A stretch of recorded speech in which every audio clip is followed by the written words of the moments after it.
하나님께서는 어두운 시대마다 사람들을 통하여서 일하셨습니다.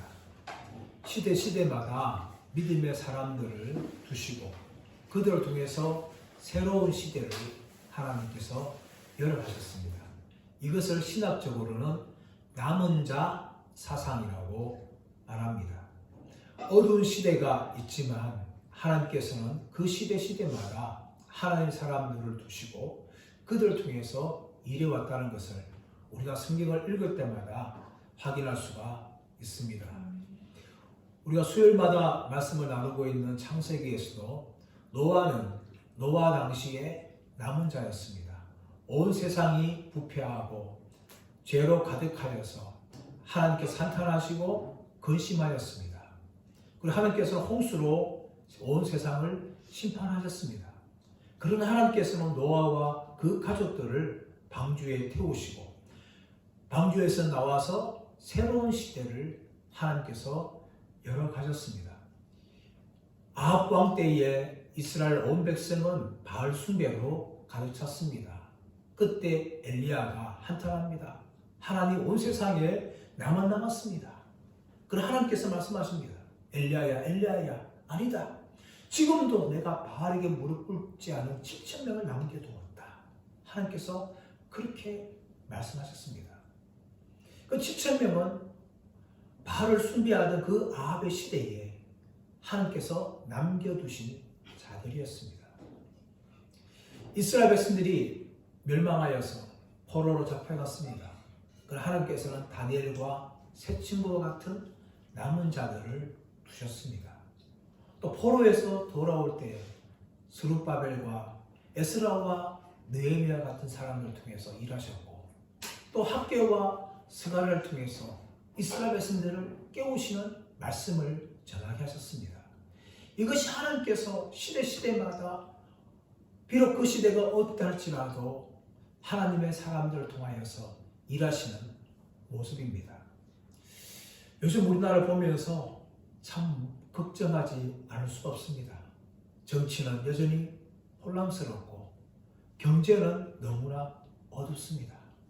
앞으로 우리나라가 어떻게 될 것인가 온 국민들이 걱정하고 있는 가운데 있고 환율이 폭등하여서 정말 이 나라의 경제가 앞이 보이지 않는 그런 상황 가운데 있습니다.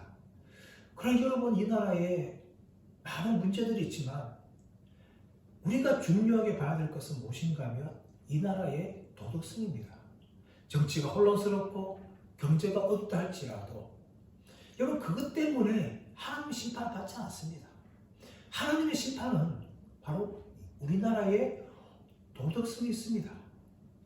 우리나라가 얼마나 음란한 나라입니까? 얼마나 음란한지 모릅니다. 가통죄 폐지 이후로 이제 공공연하게 사람들은 음란한 행위들을 합니다.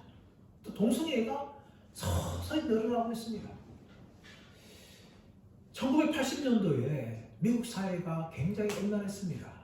그래서 빌리 그레엄 목사님은 하나님께서 미국을 심판하지 않는다면 소돔과 고모라에게 사과해야 된다. 그 정도로 미국은 음란했습니다. 그 미국의 음란함이 우리나라와 별 차이가 없어요. 어쩜 우리나라가 더 심하게 음란한 가운데 있습니다. 그뿐만 아니라 마약 중독, 술 중독, 게임 중독, 도박 중독 온갖 사람들이 이 중독에 빠지고 있습니다. 우리나라는 중독 사회라고 해도 과언이 아닌 정도입니다. 그 정도로 우리나라는 도덕이 무너졌어요. 우리나라 부패 지수는 OECD 국가중에서 최하위권입니다. 여러분 이처럼 우리나라는 도덕이 무너진 나라입니다. 그래서 무엇을 회복해야 되는가 하면 우리나라의 도덕성을 회복해야 돼요. 국민들 한 명 한 명마다 도덕성을 회복하지 않고서는 이 나라에 소망이 없습니다. 아무리 정치가 안정되고 경제가 부흥하다 할지라도 나라의 도덕성이 무너지면 그 나라는 소망이 없는 것입니다. 그러므로 우리나라 국민들이 이런 도덕성을 회복해야 돼요. 이런 도덕성을 영적으로 말하면 경건함이라고 말할 수 있습니다. 하나님께서는 아무리 시대가 어렵다 할지라도 경건한 사람들을 부르시고 그 사람들 통해서 새로운 시대를 열어가는 것을 우리가 성경을 통해서 확인할 수가 있는 겁니다. 오늘도 우리는 이 경건한 삶을 통해서 일하시는 하나님의 모습을 보게 되어집니다. 첫 번째 등장한 사람들은 바로 예수님의 부모인 요셉과 마리아입니다. 그들을 향하여서 성경을 설명할 때 항상 주의 말씀을 이야기합니다. 22절 말씀 보십시오. 22절 말씀 보시면 이는 주의 율법에 쓴 바, 22절 모세의 법대로, 23절 이는 주의 율법에 쓴 바, 24절에서는 또 주의 율법에 말씀하신 대로. 요셉과 마리아는 하나님 말씀에 순종하는 사람이었어요. 순종하면서 첫 번째 무엇을 등장합니까? 아기의 할례를 행하는 거죠. 자, 21절 말씀 보시면 할례할 8일이 되매 그 이름을 예수라 하니 곧 잉태 전에 천사가 일컫는 바라라. 이스라엘 백성들은, 남자들은 할례를 했습니다. 이 할례는 뭡니까? 하나님의 백성이라는 그 표시를 몸에 남기는 정결의식입니다. 창세기 17장에 아브라함을 통하여 하나님이 말씀하셨고, 레위기 12장 3절을 통하여서 이스라엘 남자들이 태어난 지 8일이 되면 할례를 하라고 하나님께서 명령을 하셨습니다. 바로 그 명령에 요셉과 마리아가 순종하여서 예수님께서 8일째가 될 때에 예수님께 할례를 행하는 모습을 성경은 우리에게 보여주고 있는 것입니다. 두 번째로 22절과 23절과 24절 말씀 보시면 바로 주의 말씀에 순종하는 모습을 보여줍니다. 22절 말씀 보시면 모세의 법대로 정결 예식이 참에 아기를 데리고 예루살렘에 올라가니, 모세의 법대로, 모세의 율법에 말하는 대로 정결 예식이 참에라고 이야기하는 거죠. 이어지는 말씀 보시면 아기를 데리고 예루살렘에 올라가니 23절 이는 주의 율법에 쓴 바 첫 해에 처음 난 자마다 주의 거룩한 자라 하리라 한 대로 아기를 주께 드리고. 지금 요셉과 마리아는 예수님에게 할례를 먼저 행하였습니다. 사실 이 할례는 언약의 백성의 표시지만 동시에 정결의식이기 때문에 예수님께서는 할례를 행할 이유가 없었습니다. 왜냐하면 예수님께서는 죄가 없으신 하나님의 아들이기 때문입니다. 그러나 아기였지만 예수님께서는 성경의대로 할례를 받게 되었어요. 이것은 무엇을 보여주고 있는가 하면 바로 예수님께서는 참 사람이었다는 것을 보여주고 있는 겁니다.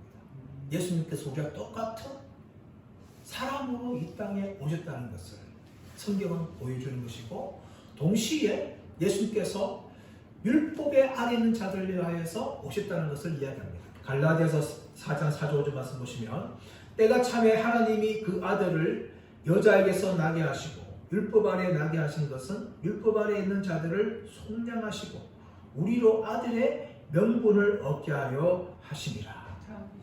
예수님께서는 참 사람으로 오시면서 죄인들과 동일시 되셨어요. 이것은 나중에 세례 요한에게 세례를 받으심을 통하여 다시 한번 확인되어지는데, 예수님은 죄 없으신 하나님의 아들이시지만 죄 있는 인간들과 똑같은 자리에 서셨다는 것이죠. 동시에 예수님께서는 유대인으로 오셨다는 거예요. 유대인으로. 많은 나라 중에서 유대 땅에 태어나시고 유대 사람으로 예수님께서는 살아가셨어요. 그래서 율법 없는 자들뿐만 아니라 율법 아래에 있는 유대 백성들을 예수님께서 구원하기 위함이라고 해서 벌써부터 할례를 통하여 성경은 우리에게 보여주는 겁니다. 요셉과 마리아는 이렇게 예수님에게 할례를 행한 다음에 또 하나의 의식을 치르는데, 그것이 무엇인가 하면 아기를 위한 대속의식이에요. 이것은 출애굽기 13장 2절과 민수기 18장 말씀에 나오는 말씀인데, 이것이 무엇인가 하면 출애굽 때에 이스라엘 장자들 또 짐승의 첫새끼는 살아남았어요. 그런데 그 살아남았기 때문에 그 살아남은 자들은 바로 하나님의 것이라고 말씀하십니다. 하나님께 제물로 드려야 된다는 거예요. 그러니까 짐승은 잡아서 피를 흘리고 제단에 뿌리고 그 기름을 태워버렸어요. 짐승은 그렇게 할 수 있는데 문제는 뭡니까? 사람을 죽일 수는 없잖아요. 그래서 사람을 대신하여서 부모들은 85세계를 제사장에게 드림을 통하여서 아기의 대속값을 지불합니다. 그런 의식을 지금 요셉과 마리아는 행하게 하기 위해서 예루살렘으로 올라간 거죠. 또 하나의 규례, 하나 지킨 건 무엇인가 하면 24절에 나오고 있지만 산모 정결 예식이에요. 산모 정결 예식. 레위기 12장 2절에서 6절 말씀 보시면 이 산모 정결 예식이 나오는데 산모들이 남자아이를 낳게 되어지면 7일 동안 부정하게 되어지고 그리고 이어지는 34일 동안 자신을 정결하는 시간들을 보내야 돼요. 그래서 40일이 지난 후에 성전에 올라가서 이 정결 예식을 치르는 거죠. 딸을 낳을 경우에는 14일을 부정하고 66일 동안 기다려야 됩니다. 그리고 80일이 지난 후에 정결 예식이 치루어지는데 바로 이 날이 차가지고 요셉과 마리아가 아기를 위해서 대속의식을 치르면서 동시에 산모 정결 예식을 행하는 것을 볼 수가 있습니다. 이처럼 요셉과 마리아는 구약 성경에 나오고 있는 모든 규례들을 행할 정도로 하나님의 말씀에 순종한 그 당시에 경건한 사람이라는 것을 성경은 우리에게 보여주고 있는 것입니다. 두 번째 등장하는 사람이 누군가 하면 바로 시몬입니다. 시몬. 자, 우리 말씀 보겠습니다. 자, 25절 시작. 예루살렘에 시몬이라 하는 사람이 있으니 이 사람은 의롭고 경건하여 이스라엘의 위로를 기다리는 자라. 성령이 그 위에 계시더라. 예루살렘에 시몬이라는 사람이 있는데 이 사람은 의롭고 경건한 사람이다. 의롭고 경건하다는 것은 단지 유대인의 이 규례들을 잘 지키는 사람일 뿐만 아니라 하나님을 경외하는 사람들이었습니다. 하나님을 경외했기 때문에 의롭고 경건한 사람이다 라고 성경은 이야기하고 있어요. 그리고 더 나아가서 이스라엘의 위로를 기다리는 자라고 말합니다. 그리고 그 당시에 많은 유대인들이 이스라엘의 위로를 기다렸어요. 이스라엘의 위로는 무엇입니까? 바로 메시아를 통하여 유대 땅의 회복을 이야기하는 겁니다. 그것이 이스라엘의 위로인데, 근데 많은 사람들은 어떤 메시아를 기다렸습니까? 정치적이고 군사적인 메시아를 기다렸어요. 로마의 식민지 지배 아래에 있는 자신들의 나라와 백성들을 해방시킬 위대한 메시아를 기다리는 거예요. 메시아가 와서 우리나라를 자유할 것이다. 로마 군사를 다 내버릴 것이다. 그렇게 그들은 정치적이고 군사적인 메시아를 기다렸어요. 그런 메시아가 오지 않아요.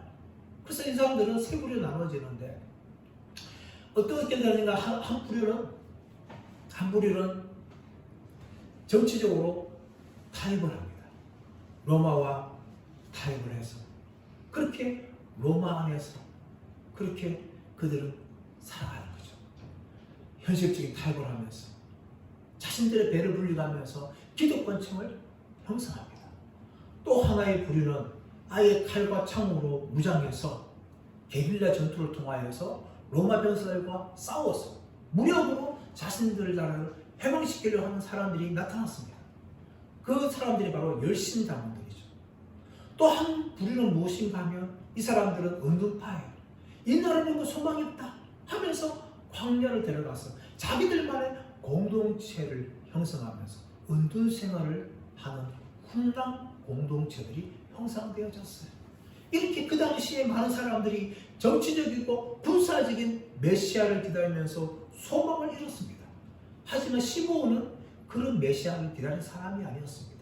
그는 참으로 하나님께서 주실 메시아를 기다리는데 구약과 선지자에게 말씀하시고 있는 바로 고난받는 메시아를 이 시므온이 기다리고 있었던 것입니다.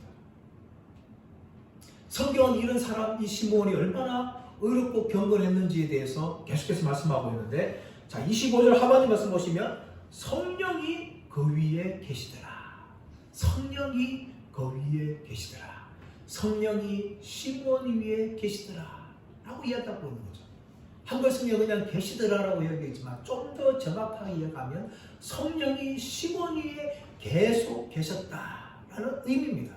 26절 말씀 보시면 성령의 지시를 받았더니 그가 주의 그리스도를 보기 전에는 죽지 아니하려는 성령의 지시를 받았더니 성령께서 시몬에게 감동을 주시고 말씀하시다는 것이죠. 그래서 마치 빌립이 성령의 지시를 받아서 움직이는 그런 모습을 보여주고 있는 것처럼 시몬도 성령의 지시를 받은 사람이라는 것을 보여줍니다. 28절 말씀 보시면 27절 말씀 보시면 성령의 감동으로 성전에 들어가매 성령의 감동으로 이것은 성령의 인도함을 받았다는 거예요. 그런데 이 표현들이 계속해서 무엇을 말하고 있는가 하면 그냥 한 번 받은 것이 아니라 계속적으로 지시를 받고 계속적으로 계시고 계속적으로 성령의 인도를 받았다고 성경은 말씀하고 있는 것입니다. 그만큼 이 시몬이라는 사람은 성령에 민감한 사람이었어요. 성령님과 함께했고 성령님과 동행했던 사람이 바로 이 시몬이라는 의롭고 경건한 사람이었다는 겁니다. 이 시몬이 이제 28절 이하 말씀 보시면 찬양을 하게 되어지죠. 자, 27절 하반절 말씀 보시면 마침 부모가 율법의 관례대로 행하고자 하여 그 아기 예수를 데리고 오는지라. 아기 예수를 부모가 데리고 왔어요. 그것을 보고 이제 시몬이, 자 28절 29절 말씀 시작. 시몬이 아기를 안고 하나님을 찬송하여 이르되 주제여 이제는 말씀하시는 대로 종을 평안히 놓아 주시는도다. 시몬이 28절부터 이제 32절까지 이제 아기 예수를 보고 하나님을 찬양하는 내용이 나옵니다. 우리 앞에서 사가랴의 찬송을 라틴어로 베네딕투스라고 부르는데 이 시몬의 찬양은 넌크 디미티스라고 부르는 그 찬송입니다. 이 찬송이 무엇보다 이제 28절 29절에서는 자기를 향한 고백하는 거죠. 시몬이 아기를 안고 찬송하여 이르되 주제여 이제는 말씀하시는 대로 종을 평안히 놓아 주시는다.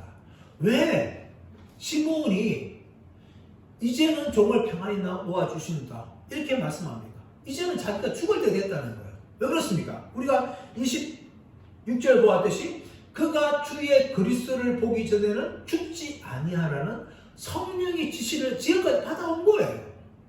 네가 메시아를 만나야 너는 죽을 것이다. 그런 성령의 지시를 받았기 때문에 이제 아기 예수를 보고 자기가 참 메시아를 만난 거예요. 그러자 무엇을 고백합니까? 이제 주님, 종은 나이가 많았지만 이제 죽을 수 있게 되었습니다. 왜냐하면 내가 하나님 보내신 메시아를 지금 만났습니다. 그런 고백을 지금 찬송을 통하여 하나님 앞에 올려드린 거죠. 그러면서 자신이 만났던 그 아기 예수가 어떤 분인지를 고백을 하고 있는데, 자 30절 말씀 보시면 내 눈이 주의 구원을 보았사오니 이는 만민 앞에 예비하시는 것이요 이방을 비추는 빛이요 주의 백성 이스라엘의 영광이니이다.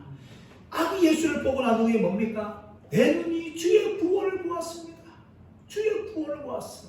이 예수를 통하여서 일하시는 하나님의 구원을 자기가 지금 아기를 통하여서 본 거예요. 그러면서 만민 앞에 예비하신 것이요 이방을 비추는 빛이요 주의 백성 이스라엘의 영광이다. 여러분 이 찬송은요 앞으로 예수 그리스도께서 어떤 사역을 하시는지에 대해서 분명하게 보여주는 찬양입니다.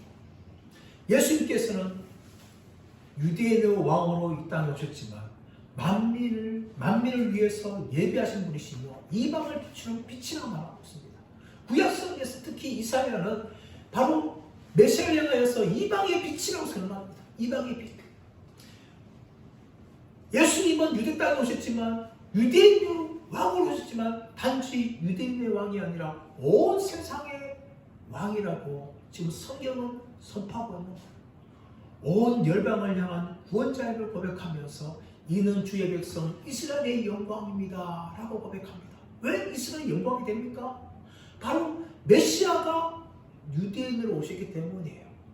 다른 나라가 아니라 유대 땅에 메시아가 오셨기 때문에 이스라엘에게는 뭡니까? 영광이 되는 거예요.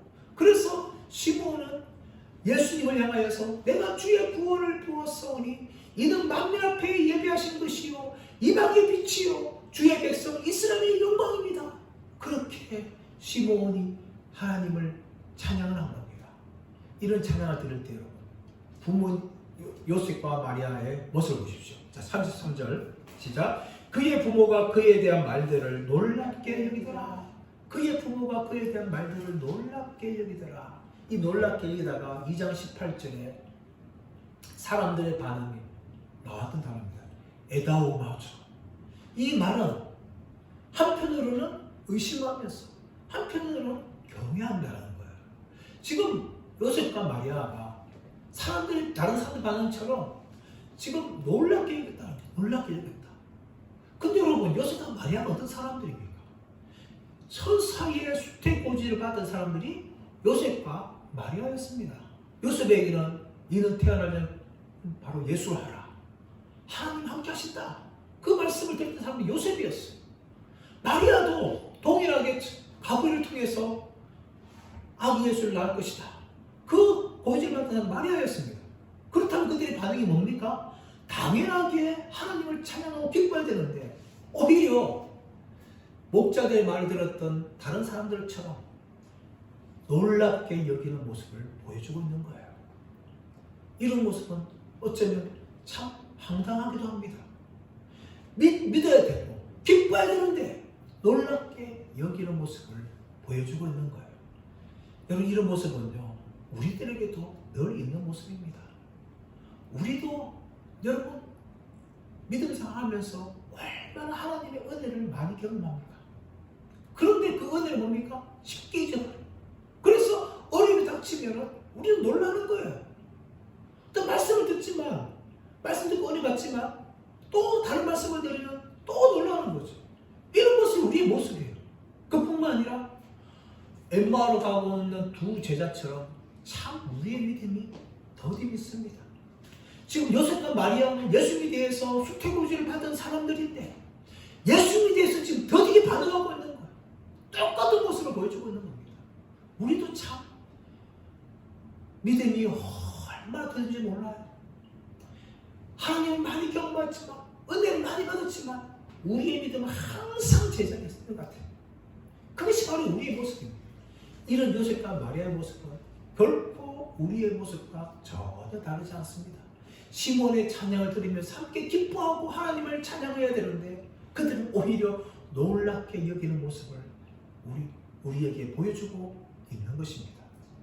이런 모습이 있지만 시몬은 계속해서 고백합니다. 자, 34절.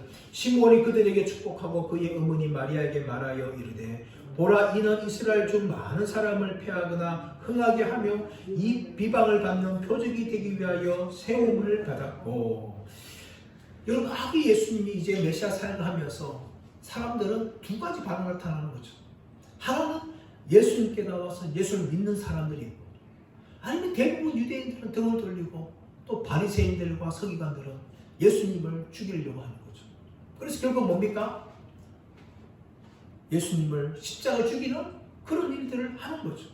바로 예수님께서는 사람들에게 비방을 받는 표적이 되고, 또 사람들을 낮아진 이 세리와 창기와 같은 사람들을 하나님의 백성들로 높여주는 그런 사역을 예수님이 하게 되어지는데, 이런 사역을 하면서 결국은 뭡니까? 마리아에게는 큰 고통이 찾아오죠. 자, 35절. 또 내 칼이 내 마음을 찌르듯 하리니 이는 여러 사람의 마음의 생각을 드러내려 함이니라. 칼이 내 마음을 찌른다. 말을 향해서 이렇게 말하고 있어요. 칼이 내 마음을 찌른다. 이 칼은요, 롬파이아라고 하는 양날 가진 긴 칼을 말합니다. 그 긴 칼이 뭡니까? 마음을 찌른다는 거예요. 얼마나 고통스러워요. 예수님의 육신의 어머니였던 마리아는 예수님께서 로마 병사들에게 채찍을 맞으시고 그 무거운 십자가를 지고 골고다로 올라가시고 그 골고다 언덕에서 십자가에 못 박히는 장면을 친히 자신의 눈으로 보았어요. 아무리 육신의 어머니랄지라도 그 마리아가 얼마나 아플까요? 자녀가 고통받는 모습 볼 때마다 이 세상 부모들은 다 마음이 아파요. 특히 엄마들의 마음은 더 아픕니다. 자신의 배로 나왔던 예수 그리스도께서 고난당하시고 십자가에 죽는 모습을 볼 때에 그 고통은 뭡니까? 긴 칼로 가슴을 푹 찌는 같은 그런 고통을 마리아가 당하게 될 것이다 라고 이야기합니다. 그래서 그 십자가 달릴 때에 사람들의 여러 생각들이 다 드러나게 되어지는 거죠. 어떤 사람들은 십자가를 못 보면서 정말 가슴을 치면서 같이 슬퍼하는 사람들이 있는가 하면, 또 어떤 사람은 십자가를 향하여서 손가락질하고 조롱한 사람들이 있다는 것이죠. 그것을 바로 시므온이 말을 통해서 예언을 하게 되어집니다. 근데 여러분, 이 시므온은 어떻게 이런 예언을 하게 되었을까요? 바로 그런 성령에 민감한 사람이었습니다. 성령님과 동행했어요. 성령의 감동을 받았습니다. 성령의 지시를 받은 사람이 바로 이 시므온이라는 사람이라는 것을 성경은 우리에게 보여주고 있습니다. 또 한 사람을 보여주고 있는데 그 사람은 안나라는 여인입니다. 우리 36절 말씀 읽겠습니다. 36절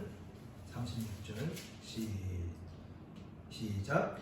또 아셀 지파 바누엘의 딸 안나라 하는 선지자가 있어 나이가 매우 많았더라. 그가 결혼한 후 7해 동안 남편과 함께 살다가 37절 읽겠습니다. 과부가 되고 84세가 되었더라. 이 사람이 성결을 떠나지 아니하고 주야로 금식하며 기도함으로 섬기더니 라고 이야기합니다.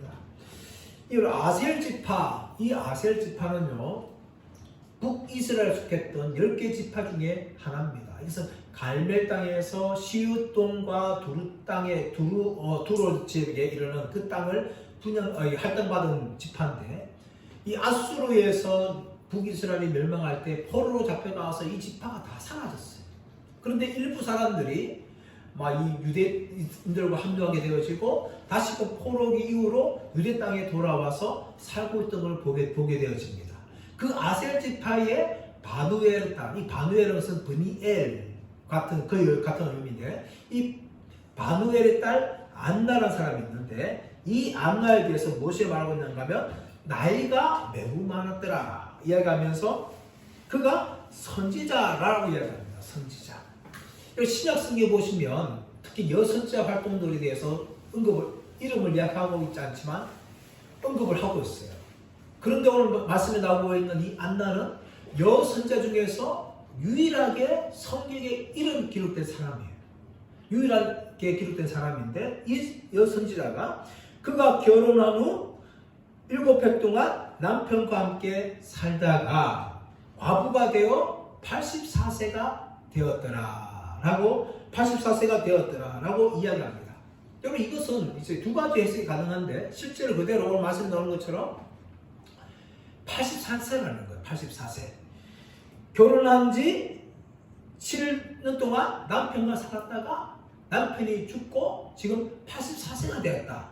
이렇게 해석이 가능하고, 또 하나는 106세를 부르는 겁니다. 106세. 이스라엘 여자들은 보통 15세에 결혼을 하게 되어지는데 15세에 결혼해서 7년 동안 남편과 살았어요. 그러면 22살입니다. 22살. 그리고 과부된 지가 84세가 되었다.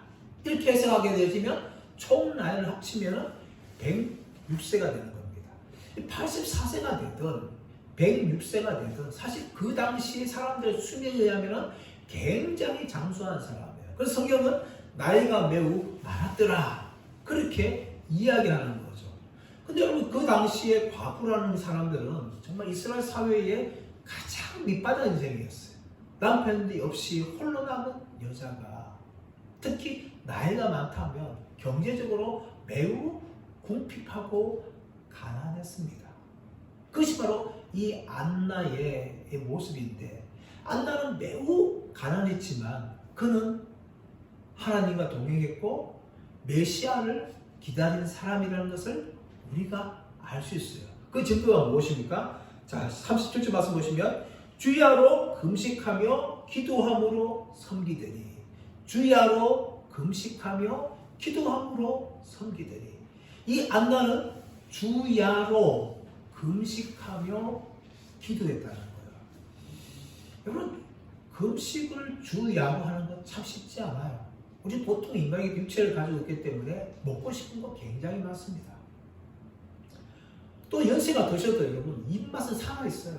그래서 맛있는 거 많이 먹지 못하더라도 먹고 싶어 하는 거죠. 사람이 살아있으면 먹는 게 당연하고 먹는 뿐만 아니라 맛있는 거 먹고 싶습니다. 근데 이 안나는요, 주야로 금식했다는 거예요. 주야로 금식했다는 거. 이것은 자기를 굉장히 절제한 사람이라는 것을 성경은 우리에게 보여주고 있는 거죠. 그뿐만 아니라 이 안나는 주야로 기도한 겁니다. 주야로 기도하는 거. 물론 우리가 기도할 때 참 얼마나 기쁜지 모릅니다. 하나님과 친밀한 교제에 들어갈 때에 세상이 알 수 없는 영적인 즐거움과 기쁨을 기도하는 사람들은 체험을 합니다. 그러나 동시에 기도가 얼마나 어려운 것인지 많이 기도한 사람들은 알 수가 있습니다.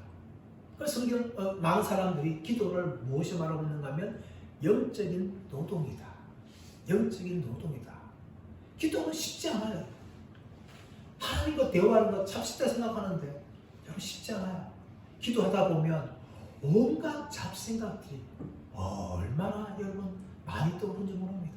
또 기도하다가도 하나님 뜻대로 기도해야 되는데 내 정욕과 내 소원만 알 때가 얼마나 많습니까? 이 기도가 참 쉽지 않아요, 여러분. 하나님과 대화하는데 우리에게 참 믿음의 사람들이 정말 기쁨이지만 이 하나님과 대화하는 기도는 영적인 노동이라 할 만큼 참 쉽지 않은 건데 이 안나는 주야로 금식하고 주야로 기도하였습니다. 매우 가난했기 때문에 나이가 많아서 할 일이 없었기 때문에 그렇게 한 것이 아니에요. 그렇다면 왜 안나가 이렇게 주야로 금식하며 주야로 기도하는 삶을 살았을까요? 그것은 바로 메시아를 기다리고 있었기 때문입니다. 38절 말씀 보시면 마침 이때에 나와서 하나님께 감사하고 예루살렘의 속량을 바라는 모든 사람에게 그에 대하여 말하니라. 마침 이때에 나와서, 이때가 뭡니까? 지금 시므온이 아기 예수를 안고 하나님을 찬양하고 있는 그때 말합니다. 늘 여러분 이 안나는 성전을 떠나지 않고 성전 안에서 예배하며 금식하며 기도하며 살았습니다. 이런 삶을 살았기 때문에 아기 예수가 들어왔을 때에 마침 시몬이 아기를 안고 하나님을 찬양할 때에 안나가 바로 그때에 예수님을 봤다는 거죠. 너무나 절묘한 타이밍이 아닙니까? 이런 타이밍이 바로 성령의 인도하심이 없었다면, 늘 안나가 기도 삶을 살지 않았다면 어떻게 인도를 받았겠습니까? 그리고 그 안나는 시몬이 안고 있는 아기 예수를 보았습니다. 메시아를 본 거죠. 그때 어떻게 합니까? 38절 하반절 말씀 보시면 하나님께 감사하고 예루살렘의 속량을 바라는 모든 사람에게 그에 대하여 말하니라. 우리 한글 성경은 하나님께 감사하고 그냥 말했다 이렇게 번역하고 있지만 이 헬라어 의미는 무엇인가 하면 하나님께 계속 감사했다는 거예요. 그리고 사람들에게 계속 말했다는 겁니다. 메시아를 만난 이 안나는 하나님을 향하여서 감사를 그치지 않았습니다. 또 자신이 만난 사람들에게 자신이 만난 메시아에 대해서 이야기하는 것을 그치지 않았습니다. 언제까지 그치지 않았을까요? 물론 성경은 그 이후에도 말하고 있지 않지만 계속 감사하고 계속 말했다 라는 것을 볼 때에 저는 안나가 죽을 때까지 하나님께 감사하고 계속해서 자기가 만난 메시아에 대해서 사람들에게 증거했다는 것을 저는 개인적으로 믿습니다. 사람 여러분, 우리의 인생이 얼마 남았든지 간에 우리의 남은 인생이 우리 입술로 계속 감사하고 내가 만난 예수 그리스도를 증거하는 이 복된 삶 살아가기를 축원합니다. 이제 말씀의 결론을 맺기로 원합니다. 오늘 성경은 세 부류의 사람을 이야기합니다. 하나는 요셉과 마리아, 하나는 시몬, 하나는 안나. 요셉과 마리아는 하나님 말씀을 즐거워하고 하나님 말씀에 순종했던 사람이었습니다. 시몬은 성령에 민감하고 성령님과 동행했던 사람이었습니다. 성령의 지시를 받고 성령의 감동을 받았던 사람이었습니다. 그리고 안나는 성전을 떠나지 않고 주야로 금식하며 기도했던 예배하는 사람, 기도하는 삶을 살아갔던 사람이었습니다. 사랑 여러분, 이 시대가 너무나 어렵습니다. 이 어두운 시대에 하나님은 지금도 경건한 사람들을 찾으십니다. 우리가 유스다 마리아처럼 하나님 말씀에 순종하는 사람, 시므온처럼 성령의 인도를 받고 성령의 민감한 사람, 그리고 더 나아가서 안나처럼 예배하는 사람, 금식하며 기도하며 메시아를 기다리는 사람들이 되기를 축복합니다. 그래서 온 세상이 어떠할지라도 경건한 사람 통해 일하시는 그 하나님께 쓰임받는 저와 여러분 되시기를 예수의 이름으로 축원합니다.